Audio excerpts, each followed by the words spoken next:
Assalamualaikum warahmatullahi wabarakatuh.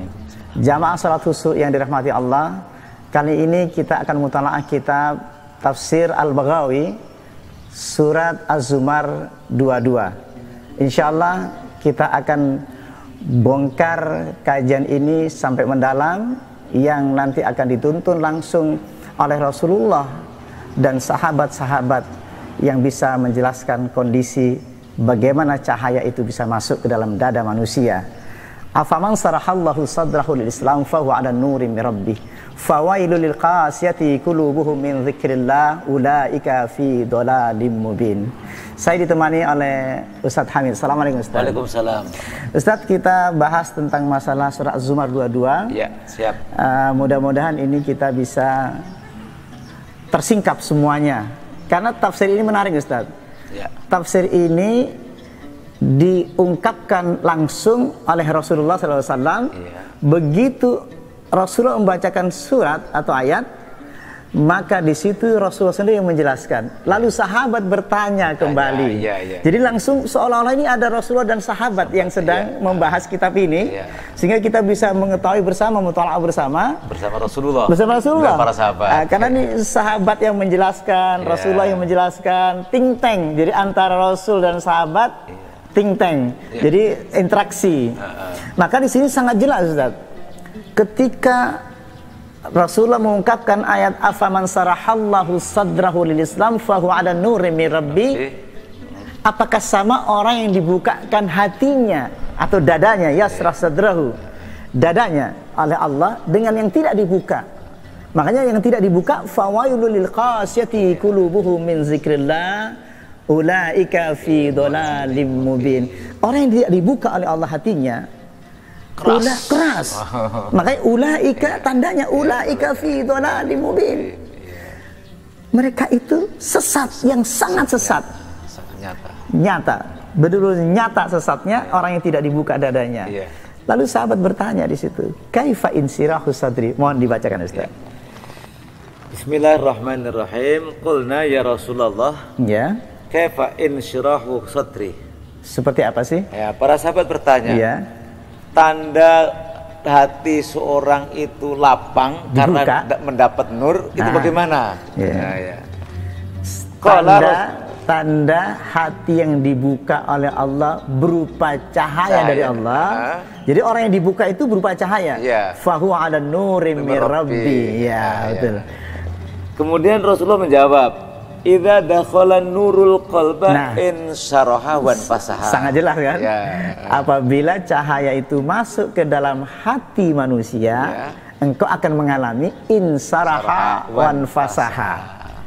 Dadanya lapang dan luas. Sama dengan ayat yang lain Ustaz mengatakan, fama yuridillahu ayyahdiyahu yasrah sadrahu. Barang siapa yang saya kehendaki, kata Allah, yang dibukakan hatinya berupa hidayah, engkau akan merasakan insaraha wan fasaha. Kaitannya nyambung Ustaz ini. Fama yurid ayyudillahu yaj'al sadrahu daiqan harajan ka'annama yas'adu fis sama. Kadzalika yaj'alullahu ritsa 'alal ladzina la yu'minun. Ayat ini jelas membandingkan yang dibuka sama yang tidak dibuka. Kalau yang dibuka berupa nur oleh Allah, engkau akan merasakan insaraha wan fasaha. Bagi yang ditutup, wa may yurid ayyudillahu yaj'al sadrahu daiqan harajan ka'annama yas'adu fis sama. Rasa sesak dadanya. Kadzalika yaj'alullahu ritsa 'alal ladzina la yu'minun. Begitulah caraku menyiksa hati orang yang tidak beriman. Ustaz, lanjutkan Ustaz yang ini. Kemudian para sahabat bertanya lagi, qulna ya Rasulullah wa ma alamatu dzalika? Apa tandanya ya Rasul? Tanda hati yang lapang, luas, tandanya apa? Qala Rasulullah sallallahu alaihi wasallam, al-inabatu ila daril khulud. Yang pertama tanda hati yang dibuka, itu pertama nur dulu masuk Ustaz. Nur dulu masuk sehingga terasa insaraha wan fasaha. Setelah itu wa ma alamatu dzalik. Apa tandanya tentang hal itu? Dada yang lapang dan luas. Terus ternyata Rasulullah pertama adalah al-inabatu ila daril khulud. Ini tolong terangkan Ustaz. Al-inabah itu maksud gimana? Jadi al-inabah itu Asal kata? Asal kata dan naba yanubu naubatan. Naubatan. Ya, artinya kembali atau pulang. Berarti ketika anaba yunibu inabatan itu di situ ada ilah, Ustaz.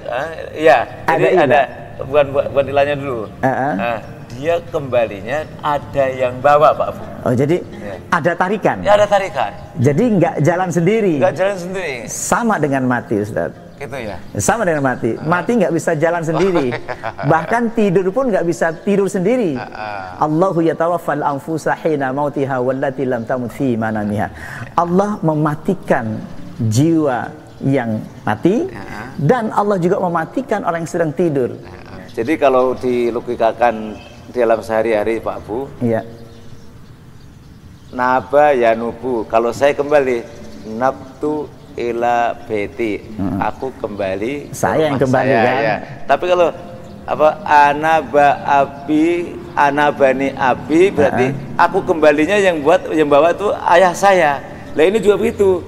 Manusia itu bisa kembali ke Allah, ke Darul Khulud, itu nggak bisa sendiri, Pak Bu. Nggak bisa sendiri. Jadi Allah yang bawa, Pak Bu. Jadi ditarik oleh Allah Subhanahu wa taala. Al-inabatu ila daril khulud wa tajafi an daril ghurur wa ta'ahulil maut qabla nuzulil maut. Jadi betul-betul ini kondisi Allah yang membawa kita. Ya, betul, Pak. Allah yang menarik kita. Ya. Kita hanya diam, lalu Allah menarik kita. Ya, ya, sama dengan kata fadhkuruni azkurukum. Aku ingat pada Allah, tapi Allah yang mengingatkan aku. Ya. Sama dengan kata walakinallaha habbaba ilaikum. Ya, walakinallaha habbaba ilaikumul iman wa zayyanahu fi qulubikum wa karaha ilaikumul kufra wal fusuq wal isyan. Tetapi Allah lah yang mencintakan diriku. Ya, betul. Lalu kita mendapatkan iman nempel dalam dadaku. Wa zayyanahu fi qulubikum wa karaha. Aku diberi benci ilaikumul kufra, kekufuran, wal fusuq, kefasikan, wal isyan dan maksiat. Maka ketika Allah menurunkan rasa cinta ke dalam dada, maka bencinya dihilangkan, fasiknya dihilangkan, maksiatnya dihilangkan. Ini yang kita tidak dapat, Ustaz. Kehusyuan tidak pernah kita rasakan. Di kalimat habbaba sama al-inabah itu berkaitan erat. Sama dengan ini, Ustaz. Engkau tidak akan pernah bersih hatimu. Ma zaka minkum min ahadin abada walakinallahu yuzakki man yasha. Tetapi Allah yang akan membersihkan hatimu. Kalimatnya ma zaka, tidak akan pernah bersih hatimu selama-lamanya. Ma zaka minkum min ahadin abada walakinallahu yuzakki man yasha. Sama Nabi Yusuf alaihissalam. Ya Rab, wa ma ubarri'u nafsi. Innan nafsa la'ammaratun bisu' illa ma rahima rabbi. Ya Allah, aku tak kuasa. Betapa kuatnya hawa nafsu ini ingin berbuat yang tidak baik. Illa ma rahima rabbi, kecuali engkau memberikan rahmat ke dalam hatiku, sehingga tercabutlah rasa maksiat dalam hatinya, sehingga Nabi Yusuf terselamatkan dari perbuatan maksiat. Jadi tanpa pertolongan Allah tidak bisa. Illa ma rahima rabbi. Ya, wasbir, kita juga tidak bisa sabar. Wa ma sabruka illa billah. Sabarlah kalian. Tapi kita disuruh sabar, Ustaz. Kita tahan sabar. Sampai Allah menolong kita, disabarkan oleh Allah. Al-birru wa taqwa juga tidak bisa tanpa Allah yang memberikan kebaikan. Ya. Kemudian Allah yang memberikan ketakwaan. Ma zaka minkum min ahadin abada walakinallahu yuzakki man yasha. Ini, Ustaz. Lanjut, Ustaz. Al-inabatu ila daril khulud. Kembali kepada negeri yang kekal. Wa tajafi an daril ghurur. Ini menarik, Ustaz.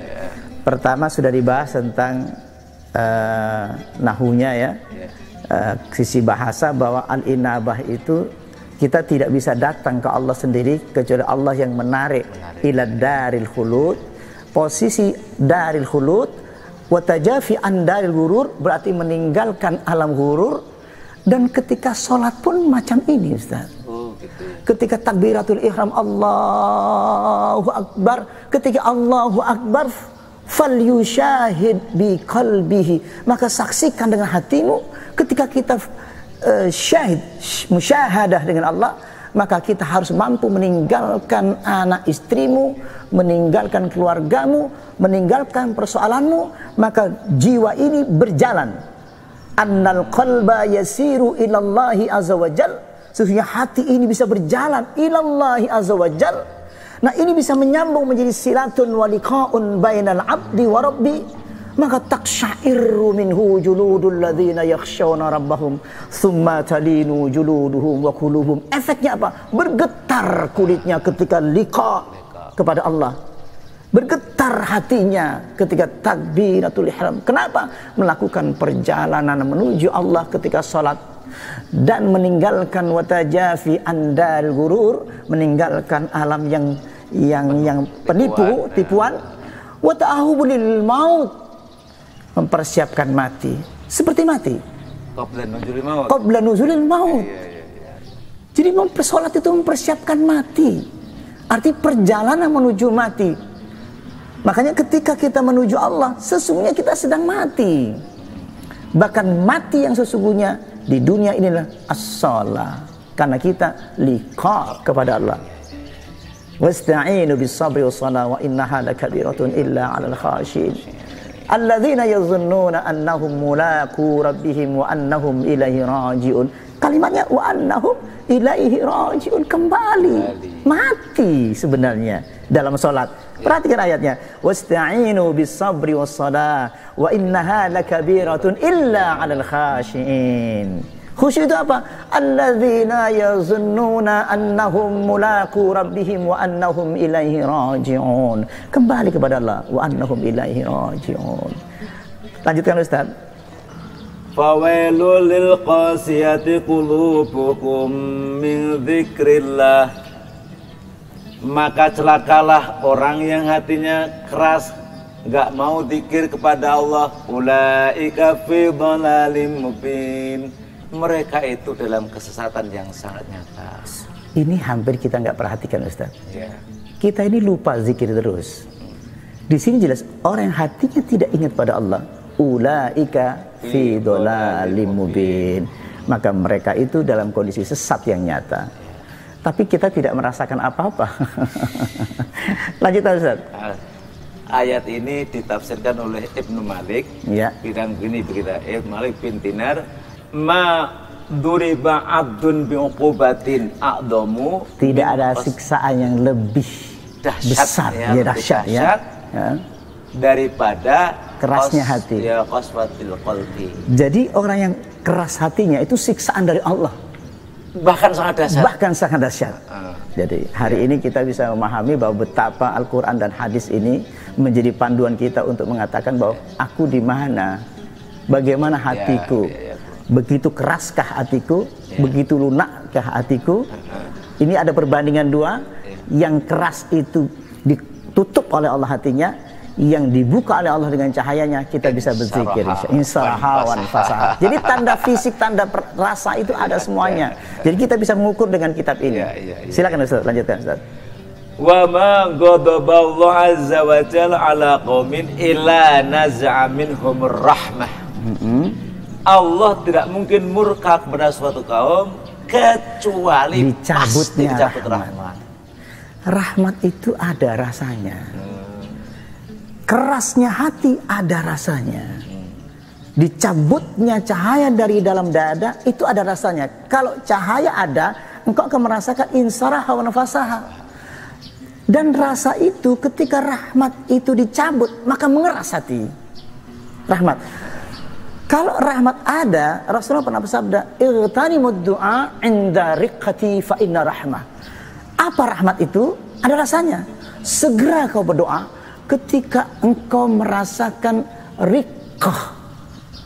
Riqqah itu adalah satu getaran lembut dalam hatinya yang disebut nama Allah, engkau akan menetes air matanya. Dan setiap baca Quran dia tidak kuat. Wa mimman hadaina wajtabaina idza tutla alaihim ayatul rahman kharru sujada wa bukiya. Dia tidak akan kuat. Kenapa? Setiap sebut nama Allah di sini meleleh hatinya. Layyinul qalb.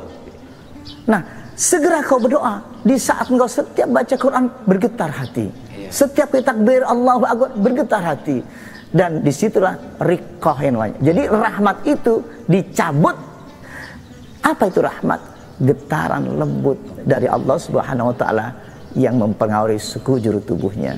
Saya pernah teringat Ustaz, tentang Rasulullah itu dadanya terasa dingin. Oh gitu. Ya. Waktu Rasulullah ketika sholat subuh Ustaz. Sholat subuh, beliau ini agak terlambat sampai matahari mau terbit. Ya. Sehingga rasa gelisah jamaah. Kemudian tiba-tiba muncul Rasulullah. Iya. Rasulullah kata Nabi, tunggu nanti saya cerita kenapa saya terlambat. Iya. Monggo Ustaz, hadisnya Ustaz. Iya. Tabasa'ana dzata godatin an sholatis subhi hatta kitna natara'a ayna syamsi fa kharaja syari'an fa thawaba sholatas subhi fa shola fatazawaja fi sholatihi falamma sallama da'a bi sauti qala lana ala masafikum kama antum sumantafala ilaina summa qala amma ini sauhaddisukum ma habasani. Hadisnya panjang, kita langsung ini saja ya. Jadi pada suatu hari Rasulullah SAW terlambat melakukan sholat subuh berjamaah hingga kami hampir melihat munculnya matahari.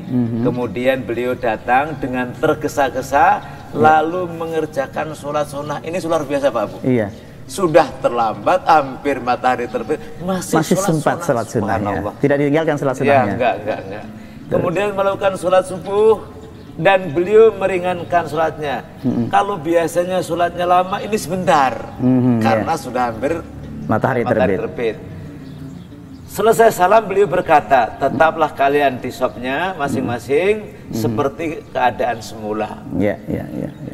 Kemudian beliau menghadap kami dan bersabda, ketahuilah aku akan menyampaikan kepada kalian sesuatu yang membuat terlambat sholat subuh berjamaah bersama kalian. Semalam aku bangun dan melakukan salat sesuai dengan kemampuanku. Lalu aku mengantuk dalam surat ini. Tertidur, ya. Dalam kondisi yang sholat, biasa Rasulullah dikantukkan. Kenapa? Akan ada wahyu yang turun, Ustaz. Bukan ngantuknya kita. Jadi ngantuknya Nabi kalau mendapat wahyu, beliau itu terasa berat sehingga wahyu mau turun, dia seperti akhir tertidur. Kenapa? Akan dapat wahyu. Terus? Hingga akhirnya aku tertidur. Tiba-tiba aku berjumpa Rabbku Tabaraka wa Ta'ala dalam sebaik-baik bentuk. Kemudian dia berfirman, wahai Muhammad, aku menjawab, labbaika Rabbi. Aku penuhi panggilanmu ya Allah. Kemudian Allah berfirman, apakah engkau tahu tentang apa al-malakul a'la, yaitu malaikat berdebat? Terus? Kemudian aku menjawab, aku tidak tahu ya Rabb. Beliau mengucapkan sebanyak 3 kali. Ternyata itu 3 kali ditanyakan terus pada Rasulullah SAW. Lalu aku melihat dia meletakkan telapak tangannya di antara kedua bahuku. Jadi terasa ya. Allah meletakkan tangannya di kedua bahu Rasulullah, terasa. Rasanya seperti apa? Bahkan tidak hanya terasa, sehingga aku merasa dingin. Jadi ada rasanya. Sampai terasa dingin. Terus? Dan ternyata itu pengaruh dari jari-jarinya, jari-jari Allah Subhanahu wa Ta'ala di antara kedua dadaku. Sampai terasa. Jadi dari sini. Di sini dipegang. Terasa sampai terasa dingin. Itulah ciri-ciri taksyairu minhu juludul ladzina yakhshawna rabbahum. Tsumma talinu juluduhum wa qulubuhum. Sampai terasa di dalam kulitmu, juluduhum wa qulubuhum. Ketika kita nyambung kepada Allah, itu akan terasa dingin sekujur. Kebalikannya Ustaz. Kebalikannya orang yang cahayanya dicabut, dia terasa panas di dada. Jadi orang marah itu dicabutnya rahmat. Maka ketika dicabutnya rahmat, maka di sini rasanya panas menggelegar. Bahkan semakin disebut nama orang itu yang kita sakiti atau dia sakit hati kepada kita, dia akan terasa semakin getar. Nah, ini sebenarnya, lanjut Ustaz, ini sama-sama bergetar ya. Sama-sama bergetar, marah bergetar, tapi di situ nur. Kalau nur itu menjadi lembut dan lunak, kemudian terasa di dalam dada dingin. Kalau nar bergetar juga, tapi marah. Dan sakit rasanya itu. Dan ini tidak ada kelembutan. Makanya yang tidak dapat cahaya dia kasar, keras, membatu. Sementara ini lunak layyinul qalb. Ustaz, lanjutkan yang kitab selanjutnya Ustaz. Kemudian tampaklah bagiku segala sesuatu dan aku pun menjadi tahu. Dari mulai cahaya turun ke dalam dada, maka Rasul tampak tersingkap semua yang tidak terlihat. Allah yang berikan cahaya sehingga tampak semuanya. Contoh gini, karena suasana ini gelap, malam-malam gelap, aku tidak tampak barang-barang yang kelihatan ini. Tapi kalau cahaya Allah dibukakan, sekarang cahaya matahari membuka mata kita, maka dia kelihatan semuanya yang tampak di sini. Sama, hati itu bisa mampu melihat cahaya Allah. Yang sehingga apa yang diucapkan Allah, ia tahu. Ilham turun, tahu. Petunjuk yang akan terjadi, diberitahu. Siapa yang bisa menangkap? Hati yang lunak dan ruqiqah tadi itu, lunak dan tenang, bisa menangkap getaran itu. Ustaz, lanjutkan yang tadi ini. Menarik semua ya Ustaz. Idza iktasarat juldul kal abdi min khasyatillah tahatat anhu dunubuhu kama yatahatu anis syajaratil yabisati waraquha. Jadi betul-betul apabila orang yang mendapat getaran tadi karena mendapat rahmat, maka seluruh tubuhnya bergetar, maka seluruh dosa-dosanya dihapus, seluruh hancur. Kama yatahatu anis syajaratil yabisati waraquha. Sebagaimana dedaunan dalam pohon yang kering lapuk. Berarti pengaruh terhadap bergetarnya hati karena min khasyatillahi ta'ala, maka cahaya itu muncul dan petunjuk itu bisa ditangkap. Nah, terakhir yang kebalikannya Ustaz. Kebalikannya, langsung aja ini ke situ. yang dari Ibnu Umar. Pernah ditanyakan oleh Ibnu Jubair kepada neneknya, hai nenek, apakah yang dilakukan para sahabat ketika dibacakan Al-Quran? Ini untuk kita Ustaz ya, membandingkan bagaimana keadaan para sahabat dan Rasulullah ketika ia berzikir pada Allah. Dan dia menjawab, kanu kama na'atahumullah. Keadaan mereka itu seperti sifat-sifat yang diberikan Allah. Allah, diterangkan oleh Allah. Tatma'u a'yunuhum, meleleh air matanya, dan bergetar kulitnya. Nah, terus cucunya tanya, betul. Lah, inna nasan al yauma idza qura'al qur'ana kharra'atu maksyan. Ini beda sangat. Ini beda sangat ya. Nah, zaman sekarang ini ada di masa itu di masa waktu sahabat itu. Tapi ini tuh kalau masalah ya. Sekarang kan banyak kan akhir-akhir ini kan. Kalau dibacakan Al-Quran malah pingsan. Jadi dia kharra, jadi kemudian dia jatuh, tersungkur, terus kemudian pingsan. Nah, neneknya bilang begini, yaitu Asma. A'udzubillahi minasyaitonir rajim. Aku berlindung dari zikir yang semacam ini, bahwa itu berasal dari setan. Kata kita kesurupan. Jadi banyaklah zikir tapi bisa geblak Ustaz. Berzikir ternyata di sini tidak disifati oleh para sahabat. Tidak ada sifat-sifat seperti itu, tidak dilakukan. Lengkapnya Ustaz. Lengkapnya. Kemudian Ibnu Umar mengatakan begini, ada seseorang berjalan melewati Ibnu Umar min ahli Irak, dari orang Irak. Sakiton, dia terjatuh. Sakitan terjatuh. Oleh sebab apa jatuhnya Ustaz? Nah, ini ditanya dulu, ma balu hadza, kata Umar bin. Apa ini? Ini ada apa ini? Ngapain ini? Ngapain? Qalu, mereka menjawab, innahu idza quri'al qur'anu aw sami'a dzikrallah saqata. Apabila baca Quran atau mendengar zikir, dia jatuh. Nah, Ini malah parah kata Umar bin Khattab. Inna kami ini para sahabat lanakhsyallah, lebih takut pada Allah, wa manasqub. Tapi nggak sampai jatuh. Ya takut itu cuma dalam hati aja dan terasa, khaufnya itu terasa. Jadi orang khusyuk itu takut. Tapi nggak sampai sholat jungkir balik kan gitu. Ada, saya pernah temuin Ustaz, orang ketika berzikir pelan-pelan la ilaha illallah, la ilaha illallah, itu saking trans, mengalami trans, bahkan kesurupan, bahkan gelundung-gelundung. Kalau dilihat dari hadis ini betapa jelasnya. Itu gak masuk sahabat Rasul. Minasyaitan. Malah bukan min setan malah ini. Malah wa qala Ibnu Umaru inna syaitana yadkhulu fi jawfi ahatihim. Jadi masuk ke hati mereka. Jadi setan itu masuk ke dalam hatinya sampai terjadi ketika zikir dia geblak, ya kan? Sakoto. Jadi sampai terasa bergetar kulitnya, sampai dia berguling-guling. Maka ini jelas bahwa itu dari setan disebutkan di sini. Tidak hanya dari setan, setan masuk ke dalam hati. Jadi nurut kesurupan setan. Jadi kita berlindung ya Allah. A'udzubillahi minasyaitonirrajim. Demikian jamaah sekalian, mudah-mudahan kajian kita kali ini bisa mendapatkan rahmat dari Allah Subhanahu wa taala dan kita mendapatkan getaran-getaran keimanan yang sampai bisa dirasakan dalam hati kita. Wassalamualaikum warahmatullahi wabarakatuh.